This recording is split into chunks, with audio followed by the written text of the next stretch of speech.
Coming up on the program, is getting older about adding years, or can we add life to those years? Today's show, we look at what it takes to age well, from maintaining diabetes to understanding the secrets of longevity straight from the lab. Support for What's Health Got to Do with It is provided in part by the American Brain Foundation invests in research across the spectrum of the brain, knowing all brain diseases, disorders, and injuries are connected. There can be no cures without research. Learn how you can make a difference today at AmericanBrainFoundation.org. ReThreaded knows human trafficking destroys lives, but they also know it's not the end of the story. ReThreaded believes in the potential and power of all survivors to reclaim their lives. Visit rethreaded.com to learn more. And Elevate Med. Through mentorship, leadership development, financial literacy, a robust peer network, and tuition-based scholarship support, Elevate Med is dedicated to the next generation of diverse physician leaders as a tangible step towards the eradication of health disparities. More at elevatemed.org.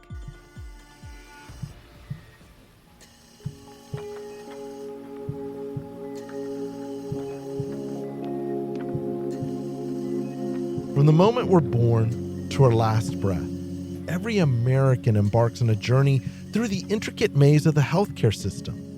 These are their stories, one life at a time. Today, we meet Claudia. Claudia is a 72-year-old who thought she had aging all figured out until her energy dipped, her vision blurred, and her memory started slipping. She chalked it up to getting older, but a routine checkup revealed something unexpected. Despite a healthy weight and no family history, her lab work told a different story. What silent condition was suddenly changing the course of her golden years? Hi, I'm Dr. Joe Servin, a practicing neurologist at Mayo Clinic, professor of healthcare administration and policy at Arizona State University. And this is What's Health Got to Do with It, which looks at where and how healthcare intersects with your life, helping you get the medical answers you want. Now let's turn our attention back to Claudia. Claudia's symptoms, fatigue, blurred vision, cognitive changes, were signs of undiagnosed type 2 diabetes, a condition that can sneak up in older adults and is often mistaken for normal aging. To help us better understand how to thrive, not just survive, with diabetes later in life, we turn to Dr. Medha Munshi.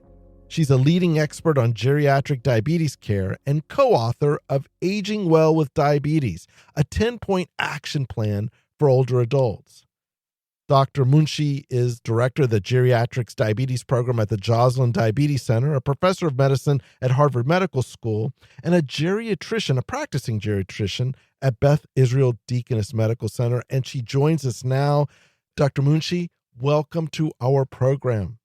Well, thank you very much for having me. It is so good to have you here. It is a great book. I want to start with Claudia's story. Her symptoms were subtle, easily mistaken for aging. And I'm wondering, how common is it for an older adult to have undiagnosed or maybe misattributed diabetes? How common is it in general? It is actually quite common, and part of it is just the nature of diabetes. Diabetes doesn't cause pain or doesn't cause discomfort or doesn't cause acute symptoms. And so a lot of times people don't realize as the blood sugar starts going up gradually that they have diabetes till something happens and they go to doctors and get their blood measured and find out that they have diabetes. And so many of the symptoms that people attribute to aging could be because of uncontrolled glucose levels, because they simply didn't know that they were having diabetes.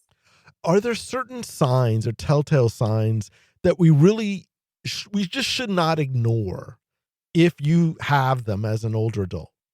Yeah, I mean, traditionally, what we understand is that when the glucose levels start rising in the body, one would need to have, they have more thirst, they need to go to more bathroom more frequently.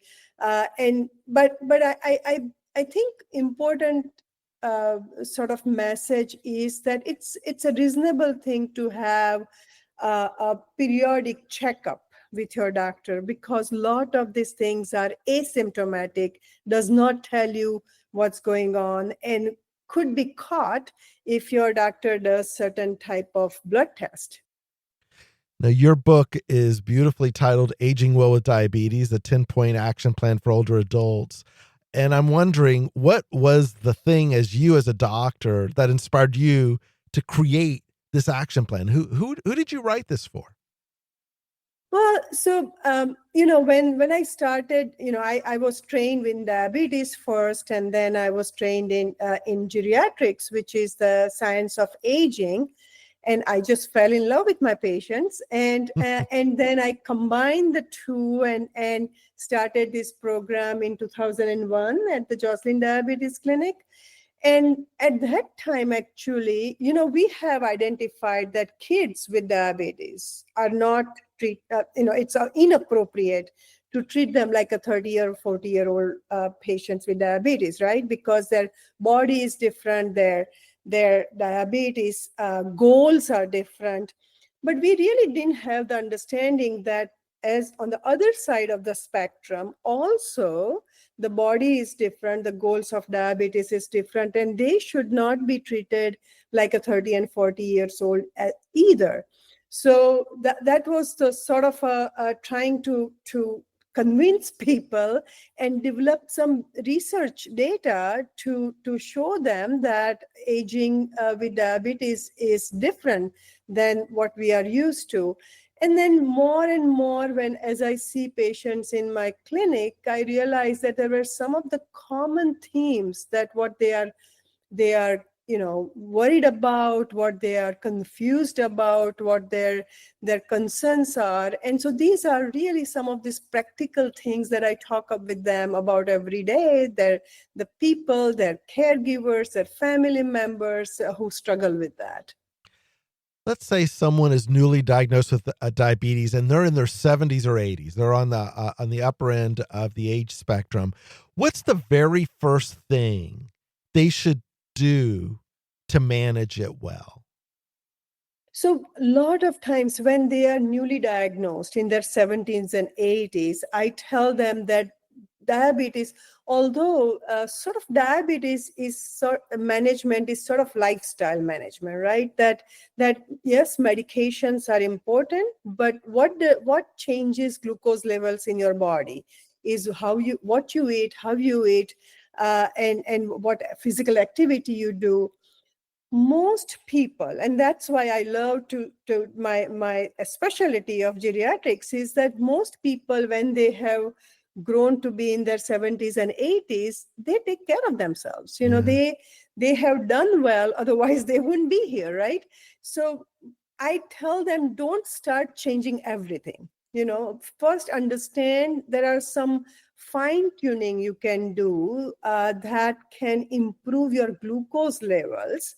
We have a really very strong public sort of education about heart disease and what are the foods that are good for your heart. And some of these things may cause blood sugar to go high.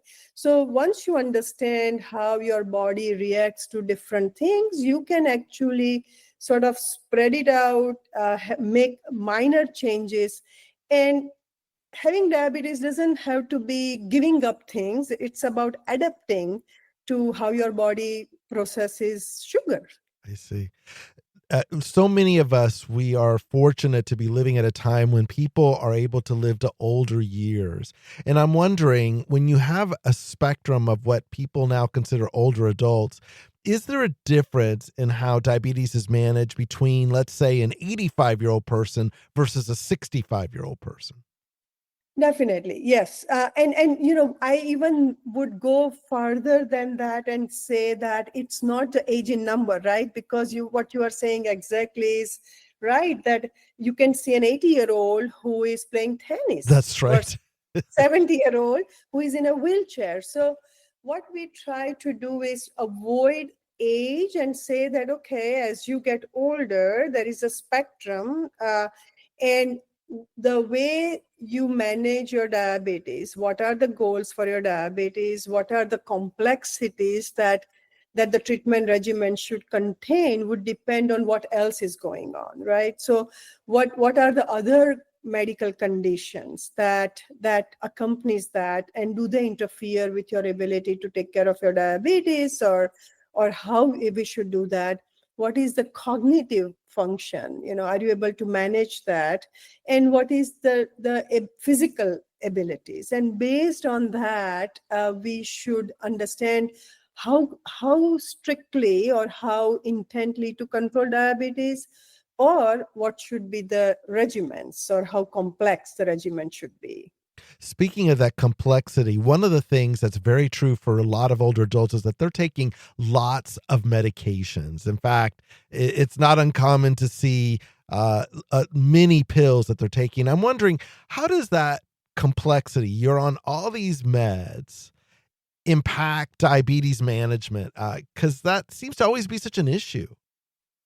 Yeah, and that is our basic principle also of geriatric care, right? That medications that you have been taking it for many years, are they still important to you? Are they now causing problems? How about the interactions between different medications? Because we tend to have addition of medications over a period of time, right? So every time you go to a doctor and you have a symptoms, there is a medicine added. And what we think in geriatric medicine space is that we need to look at them and say, what is really important that you must, and what are the things that we should now back off of that? Because diabetes and every other disease, there are, as you keep on adding medications, not only they have interaction, but the patients don't feel very good with a lot of these medications. To all of our listeners out there, you're listening to What's Health Got to Do with It on WJCT News 89.9. I'm Dr. Joe Servin, and if you're just joining us, we're in conversation with Dr. Munshi. We're talking about aging well with diabetes, and we want to hear from you. Tag us on social media at jservin. Dr. Munshi, one of the big issues of older adults is always the concerns about cognitive health. How do memory, thinking issues impact diabetes care? Yeah, so it's a two-sided relationship, right, with the memory issue. So we do think that as typically when you say, okay, why do we take care of diabetes? Because you want to decrease risk of heart disease, eye problems. We also think that brain is one of the organs that we want to protect by taking good care of your diabetes. So that is one side. The opposite to that is that once somebody has memory issues, then how does it affect their ability to take care of their diabetes? Do they forget to eat or take their medicine, or more complex the treatment regimen is, there is a higher chance that there might be errors. And some of these errors, when somebody is taking a lot of insulin and stuff, can be very unforgiving, right? It can cause low blood sugar, can fall, so it's a complex relationship, and we need to identify the memory issues so that on one side we protect that from getting worse, on the other side we don't do anything that gets that person into trouble. I want to ask a question that comes up a lot. It's about nutrition. There are always these nutritional questions that pop up. And I'm wondering, what's your most practical advice for older adults trying to eat well without feeling overwhelmed by just the decisions of what to eat? Yeah, so I whenever I see the new patient, I do two things. One is that very low-hanging fruits where they are, again, as I said, 99% of the people are doing right by them, right? They are not just walking away and saying, whatever you say, I'm going to do my thing. They want to do better. But things like, say, oatmeal or fruits and things that are actually known to be healthy for you, but can make your blood sugar very high. So helping them identify that you are not eating wrong. It's just that the carbohydrate needs to be spread throughout the day, so you don't have one large load of carbohydrates in one meal and nothing on the other, right? Yeah. And that helps. And the other flip thing I say is that, what do you enjoy the most that you have given up? And you'll be surprised how many times people give up things that they enjoy, and that's not necessary either. It's all about portion size. There is no reason not to enjoy something you enjoy, as long as you are looking at how much you eat, and not every day perhaps. Let's talk about the other side of this, which is physical activity. You mentioned there's a lot of a spectrum of how people present. Some people may be playing tennis, some people are in a wheelchair. What is the best physical activity recommended that's both realistic and beneficial, especially if you're one of those people with limited mobility? Yeah. So what I do is I first identify where they are today, right? And the thing that I repeatedly tell them is that all these things didn't happen yesterday and doesn't have to be fixed tomorrow. So we can have our time. And where are you today? So are you simply in the wheelchair? Just some of the people are, only thing they do, that family says, is go to the bathroom and come back. Well, every time you go to the bathroom and come back, do it again. And that you have doubled your activity. Versus somebody else who is doing, walking, and you say, okay, then start adding some resistance training where you have, where you are trying to keep up your muscle mass, because that's a bigger problem. If you are having arthritis and if you can't walk without walker, maybe stationary bike or maybe exercise pedal. So you have to start where they are and gradually increase that. And that way they don't feel overwhelmed that, it's not about doing 1 hour of exercise or half an hour of exercise. How am I going to do that? So many families these days, we are all stepping in to be caregivers for our families. And I've watched where, especially in the setting of diabetes or an elevated blood sugar, where, and you mentioned this a little earlier, where basically, like, you know what, we're going to take away their favorite chocolate candy or their favorite thing.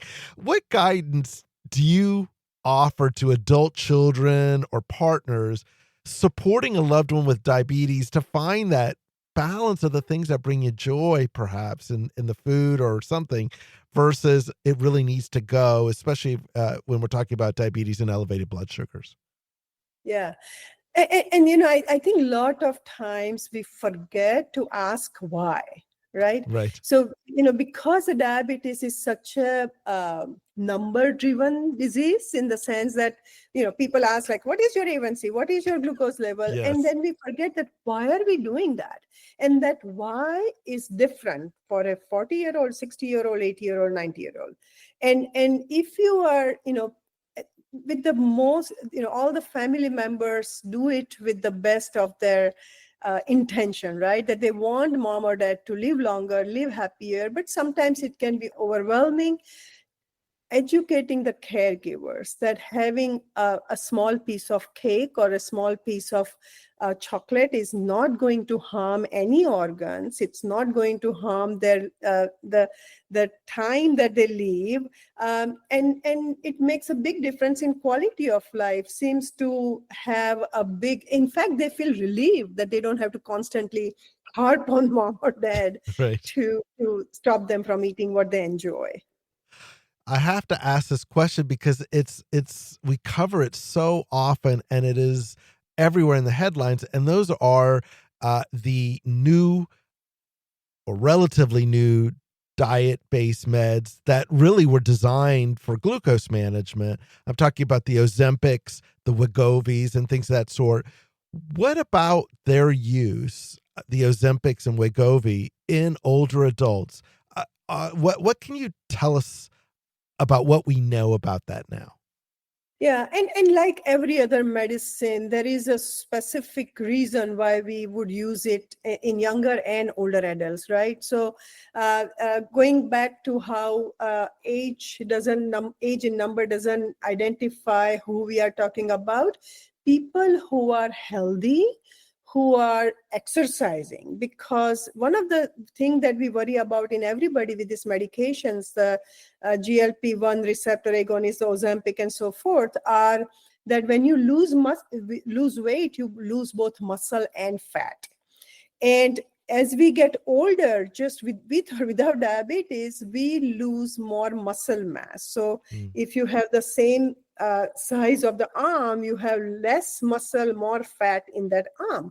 You don't have more muscle to lose. So you have to be able to exercise and keep your muscle if you are going to lose weight, whether with or without these medications. But with this medication, it becomes more of a problem because that's a sudden decline. And the other side of it is also that at much later age, in the late 80s, 90s and stuff, we don't want people to lose too much weight, because that can become, that's known to increase the risk of having bad outcomes overall. So I do use these medications, but with a specific purpose. Like, am I doing it because the patient has heart disease and they are overweight, or they have arthritis and they need to lose weight so they can be more mobile and so forth? I see. I want, in our final moments here, someone may be listening right now, and maybe they got this new diagnosis of diabetes, and they may be discouraged by it. I loved your book because it gives you this actionable information, but what hopeful message do you want to leave with the listeners should they be feeling, discouraged or saddened by this diagnosis? Yeah, I mean, it is okay to be a little bit afraid, because, all of us are known to do that. However, many times when you think about how you are going to start managing your disease, it is something that you would have done anyway, right? So eating better, exercising, taking care of your body in general, sleeping better, trying to do positive attitude, those are not just for your diabetes. It can not only improve other things like high blood pressure, high cholesterol, but doing that will actually make you feel better. And you will probably live longer and healthier doing that. So having, once you get over that diagnosis, to know that this is not about giving up things and feeling deprived, but it is about adapting to this one particular metabolic abnormality in the body that you can do without impacting quality of life, and actually positively embracing that. I'm going to let that be our final word. Dr. Munshi, thank you so very much for the work that you're doing and for truly an exceptional new resource for everyone out there to really get a handle on this condition. I really appreciate it. Well, thank you so much for having me. We've been talking to Dr. Medha Munshi. She is the co-author of the new book, Aging Well with Diabetes, a 10-point action plan for older adults.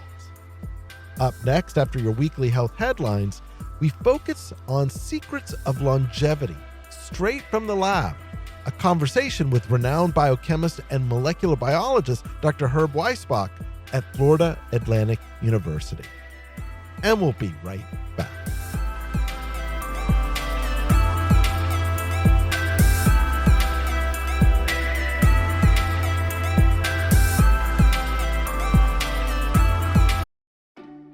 Hey, it's Dr. Joe Servin. I have a new show called This Week in Health, and it's part of WJCT News Now. Local news you can listen to anytime, anywhere. When you sign up, you'll unlock 4 local podcasts delivered straight to your podcast app. I break down the week's biggest health headlines and what they mean for you. Start a free 30-day trial at wjct.org/newsnow. And if you like it, become a monthly donor to support WJCT Public Media.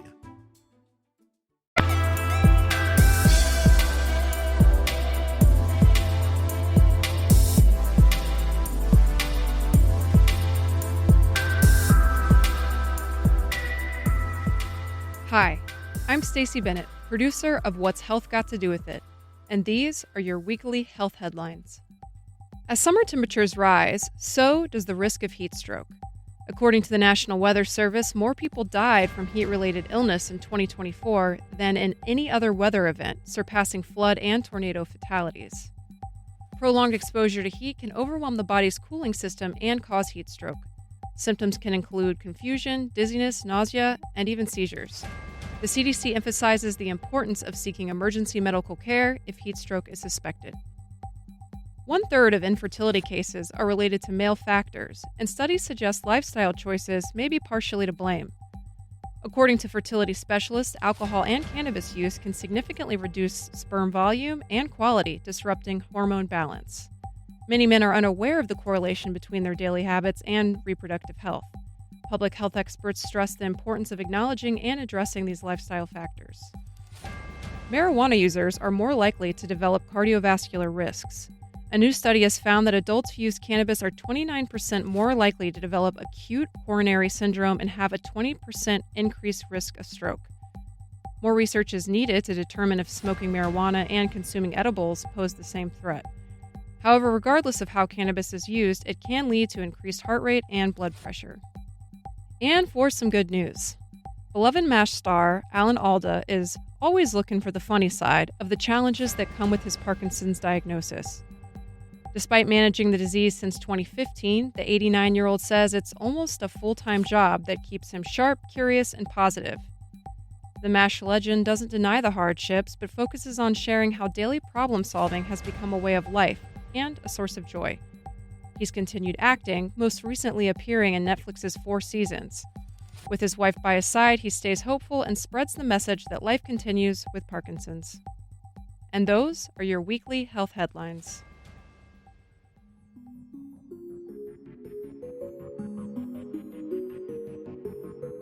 Welcome back to What's Health Got to Do with It. I'm Dr. Joe Servin, and we continue into our conversations on aging smarter. But what exactly are the secrets to longevity? Let's meet Richard. At age 72, Richard still ran marathons until he began experiencing persistent fatigue, memory lapses, and trouble recovering from even minor illnesses. His blood work revealed high levels of oxidative stress, and muscle biopsies even showed mitochondrial damage. Despite his healthy lifestyle, something deeper was aging him prematurely. Could targeting the root cause of cellular aging reverse his decline? Well, the diagnosis in this case is mitochondrial dysfunction due to oxidative stress. I know that's a mouthful, but this is a hallmark of cellular aging. Richard's case highlights a core challenge in aging. How does oxidative stress and mitochondrial decline quietly erode our health over time? How can science intervene? Joining us now to help us understand what's going on is renowned biochemist and longevity pioneer Dr. Herbert Weisbach. He's going to discuss how targeting these cellular culprits may hold the key to aging well and perhaps aging less. Dr. Weisbach is a member of the National Academy of Science. He's a professor emeritus at Florida Atlantic University and the founder of the company Prolendox, which is dedicated to understanding and unlocking the secrets and science of longevity. He joins us now. Dr. Weisbach, welcome to our show. This is a true honor to have you on. Oh, thank you very much, Joe. It's really a pleasure and an honor for me to have this opportunity. Well, Herb, I'm going to get right into this. You have spent your life, decades, studying aging at the cellular level. And I'm wondering, what first drew you to this area of interest, and how has your thinking evolved over the years that you've worked in it? Well, let me give you a brief background. You're correct. I've been interested in the aging process and age-related diseases for now, about 25 years. But my interest in oxidative damage, which we'll talk about, goes back more than 40 years, 45 years. Wow. And at that time, I was working in a completely different area. I was doing molecular biology with a very simple bacteria, E. coli. And one of the problems we ran into is that we had a protein, and when we exposed the protein to oxygen, it lost its activity. Hmm. And this protein, which was important for our studies in E. coli, and let me just say that that this E. coli, most likely, if you looked at its ancestry, would go back to the very early days when oxygen first appeared in the Earth's surface, which would be about 3 billion years ago. Wow. So when we looked at how to deal with this, or how the simple bacterium dealt with it, it turned out that it had a mechanism to protect the protein against oxidative damage. Hmm. And it seemed sort of unique to me at that time that this protein had evolved through evolution and was still in this bacteria, but I wasn't really very interested in studying it. As I said, it was more of a problem. But we published the paper, and then we got a lot of responses from all over the world that they were working with different organisms, and they felt that the protective mechanism that we had seen in this bacteria might be relevant to the work that they were doing. And that was during the 80s, and we did very little work on this system. We studied the mechanism, but then it became apparent to me by about 1990. Now we're getting closer to where we are today. Right. That this simple mechanism was present most likely in all species. We found it in bacteria, in all the bacteria we examined, in plants and animals, and in humans. So nature, and I'll call nature Mother Nature because of Mother's Day recently. Right. Mother Nature had kept this mechanism throughout evolution. Interesting. And then we did molecular biology. We could actually get the gene that coded for this protein in the bacteria. And in 2002, so it's 23 years later, Right. one of our collaborators genetically engineered a very small animal, the fruit fly, Okay. and showed that if he increased the level of this one protective mechanism in the fruit fly actually lived longer. The median lifespan was increased, and the maximum lifespan of the fruit fly was increased.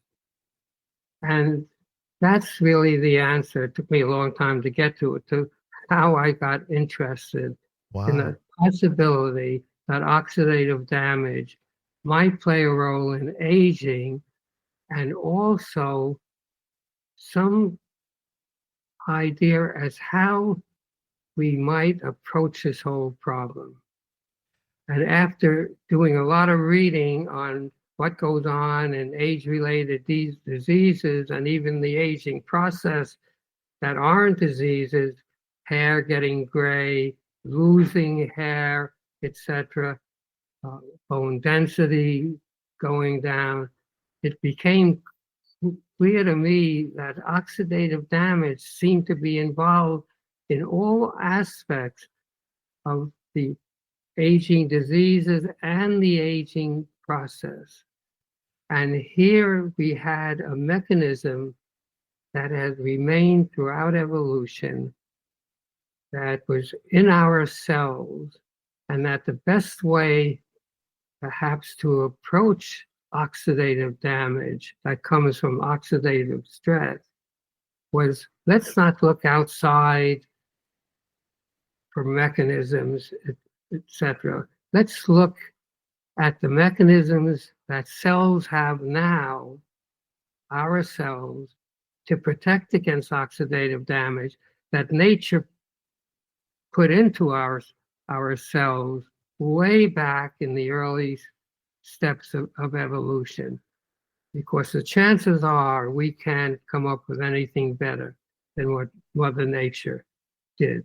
So that's how we got into the aging process. And that's the basis of the company Prolindoc, to try to find ways to activate or upregulate the cellular mechanisms, the innate mechanisms that cells have that are there to protect against oxidative damage.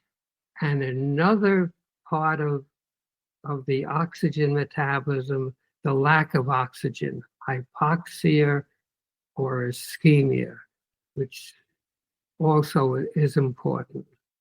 No, I love how you kind of describe it. You really are talking about the oxidative stress that, as you said, it's been in aging since for billions of years as Mother Nature created it. For the average person, the person who's listening out there, how would you explain what does oxidative stress mean? And hearing that, what can we really do about it if the average person is listening? All right, so let's talk about oxygen first. All right, oxygen is a double-edged sword, in my opinion. But oxygen is essential for us. We can go without food for weeks. We can go without water for days. Without oxygen, just a few minutes. And that's because the oxygen, when it came into the environment, organisms learned to use oxygen as a way to produce energy. And so oxygen that we breathe in is used in a process in particles that you mentioned, mitochondria, to produce energy. The mitochondria are like an energy factory, all right? And virtually 98% of our energy that we normally get comes from mitochondrial, it's called electron transport or transfer. And that is a process that ends up with the oxygen being converted to water. If you put your hands in front of your mouth and blow, the water or moisture that comes out, that's because our mitochondria are making energy, water is being formed, the energy that's there is stored in a chemical called ATP, and the only other thing that happens is that this process, especially in younger people, is very efficient, but a small percent of the oxygen never gets converted to water, but it gets converted to what we call reactive oxygen species. And at low levels, they are not harmful. In fact, the cells have developed ways to use the low levels of these reactive oxygen species. Okay. High levels, they go much faster. But let me just mention two things. Reactive oxygen species, two of them are chemicals that you're familiar with. One is hydrogen peroxide is made in our cells. Sure. And you know that can be used to kill bacteria, and the other one is hypochlorous acid, which is the laundry bleach. they're made. Those are the reactive oxygen species. That is fascinating. And to all of our listeners, you're listening to What's Health Got to Do with It on WJCT News 89.9. I'm Dr. Joe Servin. And if you're just joining us, we're talking about the secrets of longevity. And we want to hear from you. Tag me on social media at jservin. Herb, you have this company, Prolendox, that you founded, which is exploring compounds that could protect against this oxidative damage. This is such a central part of aging. What makes this approach unique compared to other things? As I mentioned, we're really not concentrating now on the individual age-related diseases. Right. Because here we have a system that may be involved in all of them.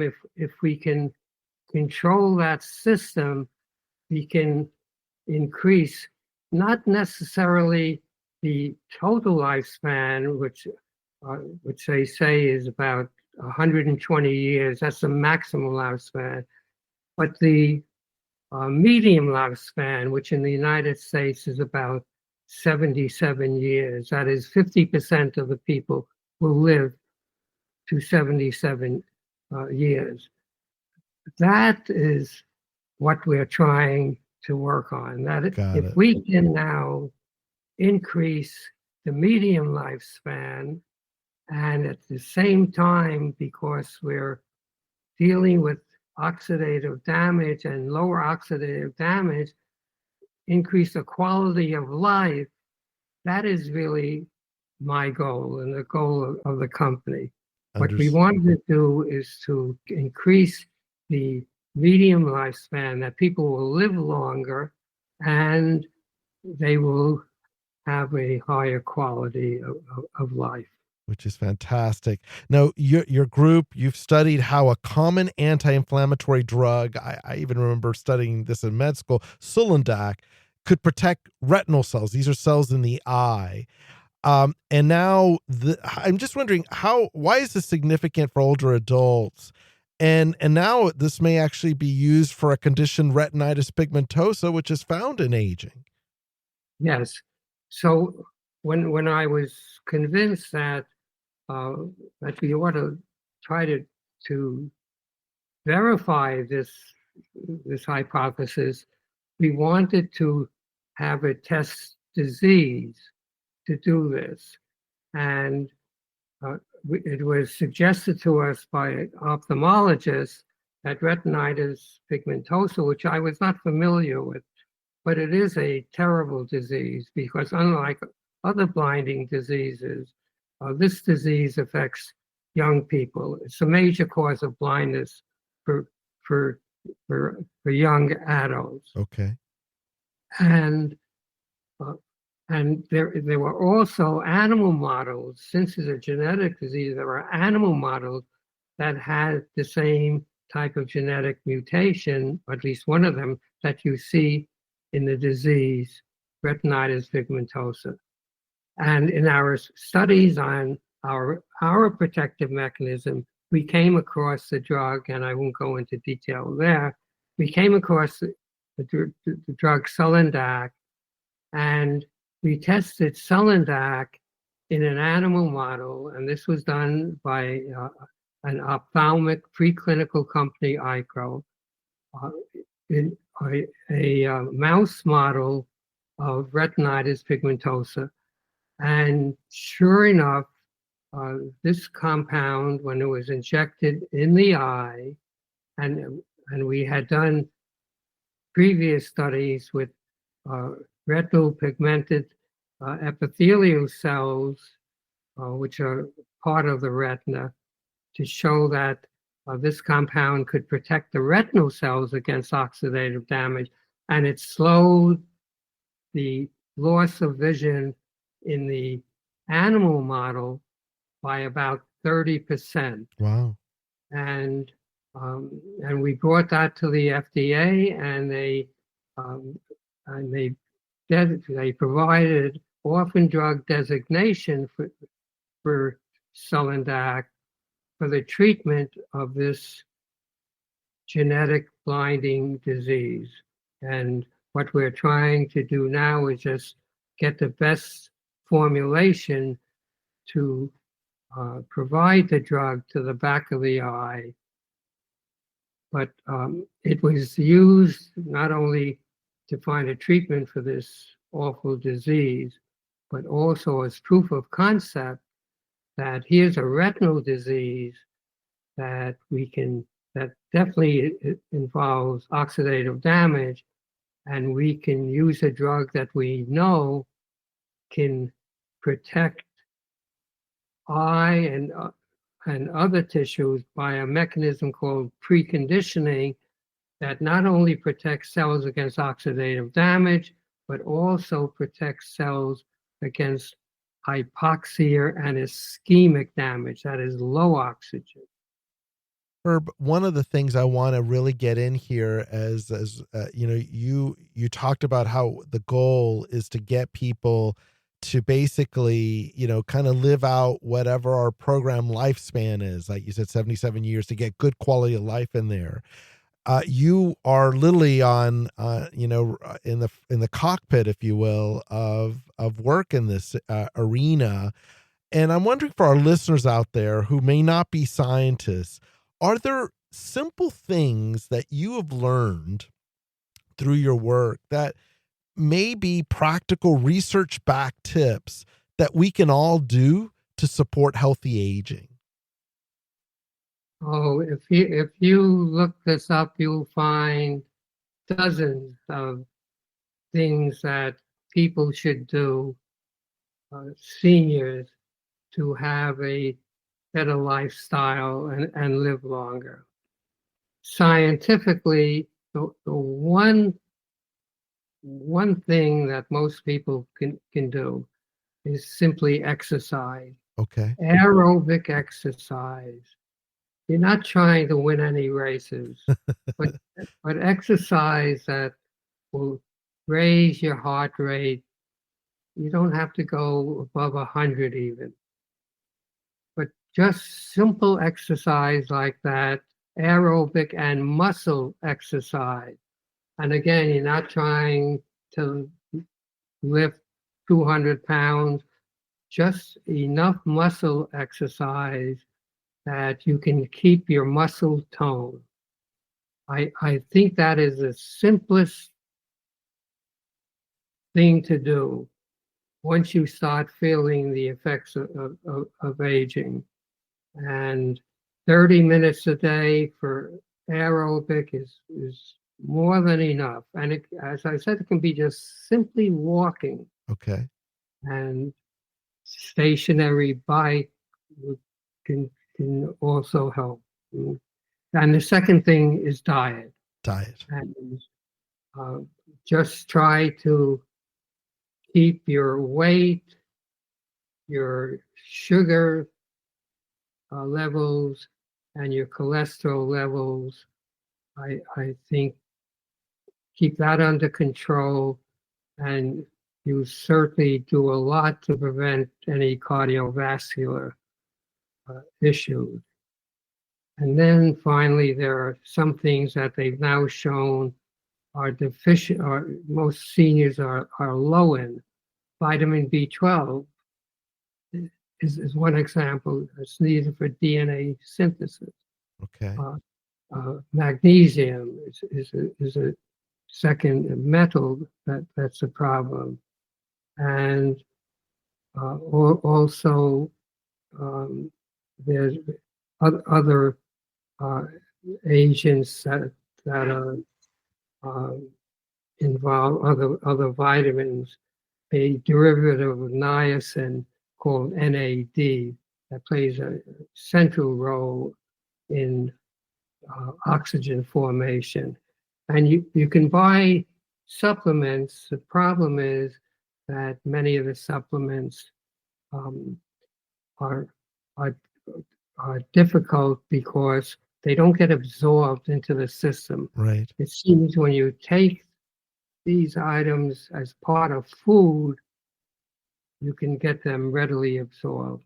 When you take them as supplements, They just don't get to the right place at the right time. So at the end, Herb, it sounds like it really does come back down to aerobic exercise, good nutrition, and supplementation when needed. Dr. Weisbach, Herb, I want to thank you for this conversation. Thank you for explaining this to me and to all of us. And thank you for the work you're doing. This is exciting.